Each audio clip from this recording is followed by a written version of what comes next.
দাগগুলা তার জীবন, মাঝখানের দাগটা মানুষ, চতুর্পাশের দাগটা তার জীবন।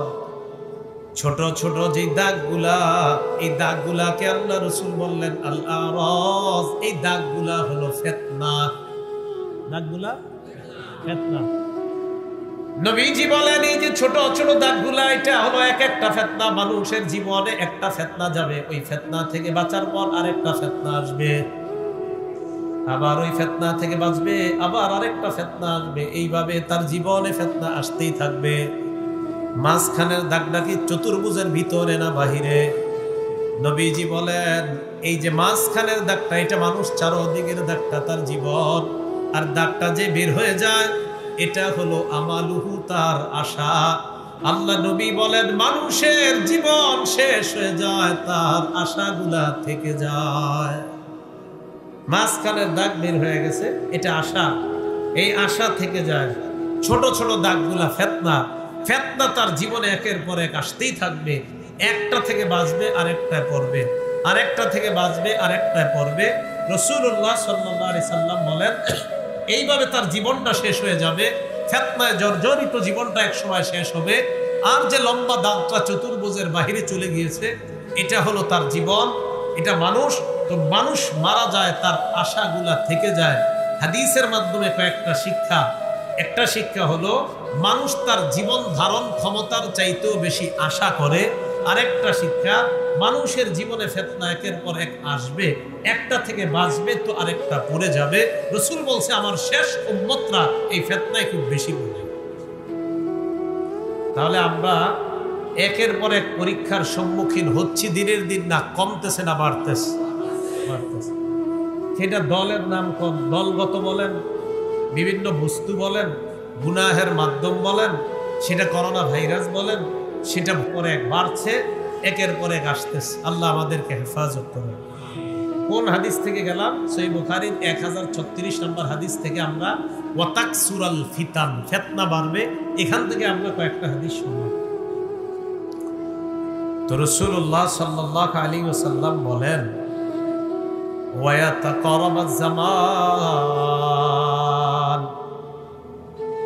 ওয়ায়াতাকারাবাজ জামান, সময় সংকুচিত হয়ে যাবে, মানুষ সময়ের মধ্যে বরকত পাবে না। আগের জামানার মানুষ ফজরের নামাজের পর হাঁটতে হাঁটতে অনেক দূর চলে যাইতো, আবার যোহরের আগে বাড়িতে আসতে পারতো। এখন ফজরের পর আপনি ওই পর্যন্ত যাইতেই লাগবে মাগরিব। নবীজি বলেন ওয়াতাকারাবাজ জামান, কিয়ামতের আগে সময় সংকুচিত হয়ে যাবে, সময়ের মাঝে মানুষ বরকত পাবে না। বরকত পাবে কিভাবে? ফেসবুকটা চালায় যখন বসবে, বলবে একটু পরে একটু পরে একটু পর, করতে করতে দেখা যায় 6 ঘন্টা চলে যায়, আসল কাজের কাজ হয় না। কি ঠিক? ঠিকটা কি? এটা নিয়ে বসে যে চিন্তা করে 2 মিনিট একটু ওই হাদিসটা দেখবো, তো এটা খোঁজ থেকে ঢুকে আপনার বাস চলে যাচ্ছে, একের পর এক সময় চলে যাচ্ছে। বিবি খাইতে ডাকে, নাস্তায় ডাকে, পানিতে ডাকে, হযরতের কোনো খবর নেই। রাসূলুল্লাহ সাল্লাল্লাহু আলাইহি সাল্লাম বললেন সময় সংকুচিত হয়ে যাবে, সময়ের বরকত পাবে না মানুষ।